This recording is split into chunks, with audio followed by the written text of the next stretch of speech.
Good morning. Hannah, thank you for the great introduction. I appreciate it. And Brooks, happy belated Halloween. I wanted to start today by continuing the tradition of adults sharing photos of themselves when they were little. So, here is a photo of me in my all-time favorite Halloween costume, Dracula. I think it stands the test of time pretty well. I especially like the eyeshadow. I think it's pretty banging even for 2017. Halloween is one of my favorite holidays.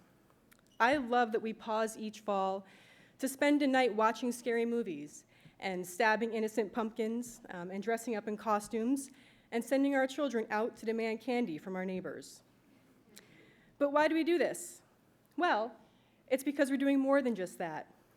We're celebrating our community, and we're permitting and celebrating our individual and collective doubts and fears.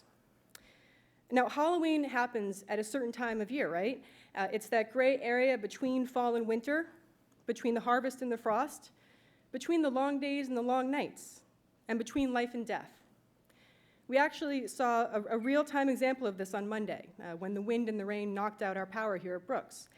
As we walked around the classroom building using our phones as flashlights in the dark hallways and lived through an entire day without the internet, and as we all left the campus, it felt to me like summer had ended and like winter had begun to set in. So from its earliest origins, Halloween has recognized the mysterious, the unknown, the frightening.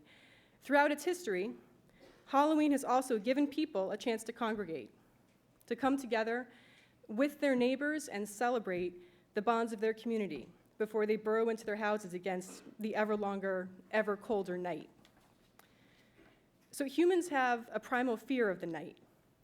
When it's dark out and we can't see, we fear what predator, what enemy, what danger may be out there just a few feet away in the dark. Night leaves humans vulnerable and exposed. And for much of human history, the dark has meant danger. This idea of the darkness being a sinister thing is real. It's so real, in fact, that the idea of darkness being sinister has been co-opted to both create and feed racist systems and structures.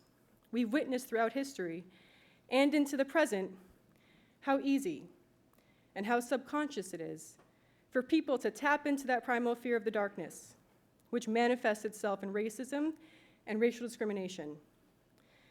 The fact that racism continues to be such a powerful force in our society, and the effort that we all must put into combating implicit bias, tells me that this basic human fear of the dark is a powerful one.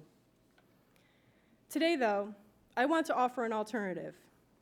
I want to offer the night, the dark, and fear itself, not as something to protect yourself against, but as something to welcome, as we each continue to grow, learn, and become stronger.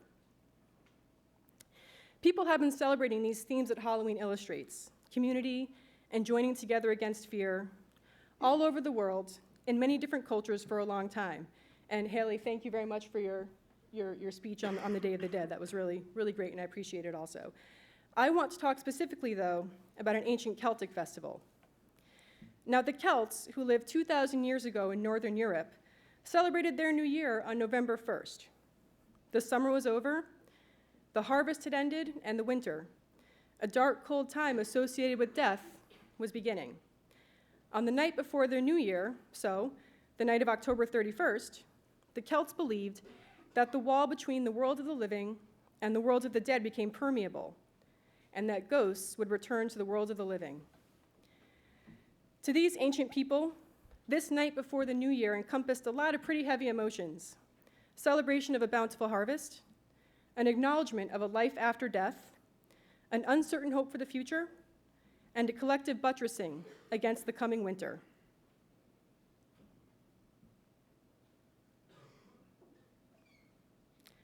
So the Celts built these huge bonfires where the entire community would gather to make sacrifices to their gods.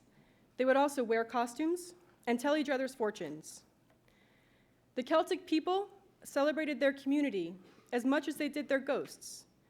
When the celebration was over, each household would take a torch from the large bonfire to relight its own fire with, in the hopes of being protected during the cold, dark winter to come. So, where does this leave us today? It's the year 2017. Almost everyone we know has a smartphone, so almost everyone we know has the entire body of human knowledge, everything humans have ever learned, written, thought, created, or said, literally in the palm of their hands. Unless, of course, we're walking down Main Street here at Brooks, in which case our cell phones are put away and we're all saying hello to each other instead. Which, to be clear, I think is a good policy, which I'll explain in a few minutes. But it's true that we can talk to family and friends on the other side of the world instantly. We can open up our laptops and sign in to a lecture hall for a college class being held in California, or get a close-up look at a manuscript held in the dusty basement of a library in Egypt. And it's not just our ability to access information quickly that's changed. Our knowledge and manipulation of our natural world has increased exponentially, even in just the last few years. Scientists at Harvard have brought the woolly mammoth, an extinct species, back from the dead through gene splicing. This summer, I know that a lot of us watched the moon travel between the sun and the earth in a solar eclipse, after scientists calculated the exact movements of these celestial bodies down to the second. Just this week, a child threw out the first pitch at a World Series game, which did not include the Yankees, using a hand that was made on a 3D printer. And commercial spaceflight is no longer a possibility, but a certainty. Now, we could look at all this and say that we've got it all figured out. We've conquered our world and all of its mysteries. We've figured out ways to nullify death, extinction, disability, nature, and even the vacuum of outer space. We have no more questions or doubts, and at least here at Brooks, a dry summer or an early frost won't seriously affect our chances at survival. We don't need the light of that bonfire, and we don't need the optimistic predictions of our friends to get through the winter. But we don't really have it all figured out at all. In fact, we don't know the answers to some pretty basic questions about our world. For example, although we have figured out how to bring a woolly mammoth, which is an Ice Age animal, back from extinction, scientists are not completely clear on why that ice itself is slippery. We can make prosthetic hands on a 3D printer, but we don't know why some people are right-handed and some people are left-handed. We can predict the exact timing of eclipses involving the sun and the moon, but nobody knows for sure how many animal species exist here on Earth. We're getting ready to send paying customers into outer space, but we haven't even explored 95% of our own ocean floor. We also don't know the answers to some even more primal questions about ourselves and our world. What is that thing that you see sometimes in your peripheral vision? And why can't you ever really get a clear look at it? What does my dog see when she growls into that shadowy corner of the dining room after everyone else has gone to bed? I am hoping it's just a bug. I don't know.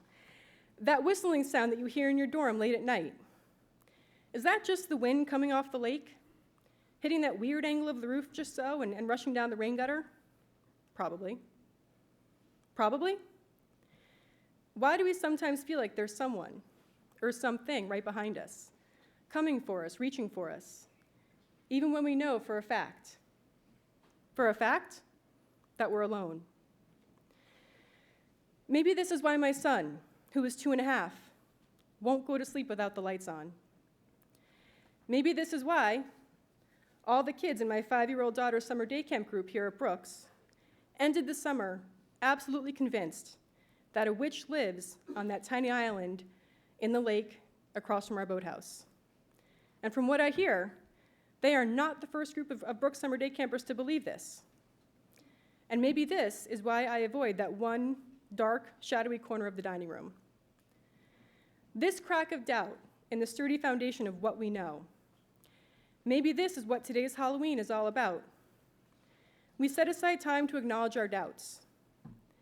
We set aside time to be frightened.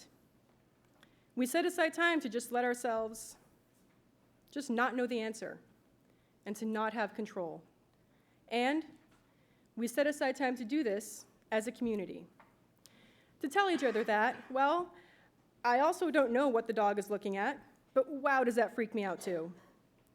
That I'm also not so sure that whistling noise is just the wind off the lake. That maybe, I think maybe I might have also seen a light flickering out there on that island one night.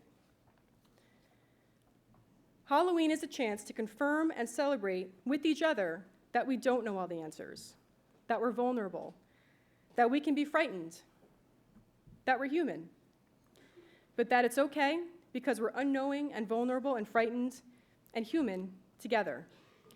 We still come together as a community, a neighborhood, and a block of trick-or-treaters. We still build our bonfire and light our jack-o'-lanterns and go to our costume parties.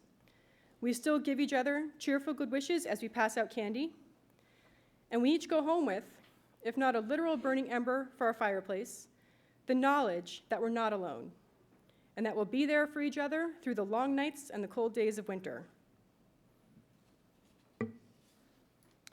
I'm a Photoshop expert, I made that myself.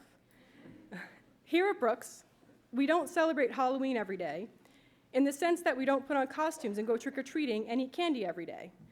But here at Brooks, we're lucky in that we can celebrate something like Halloween every day. We can use this close community to name our fears and celebrate our doubts, and we can use the strength of our community to overcome them together.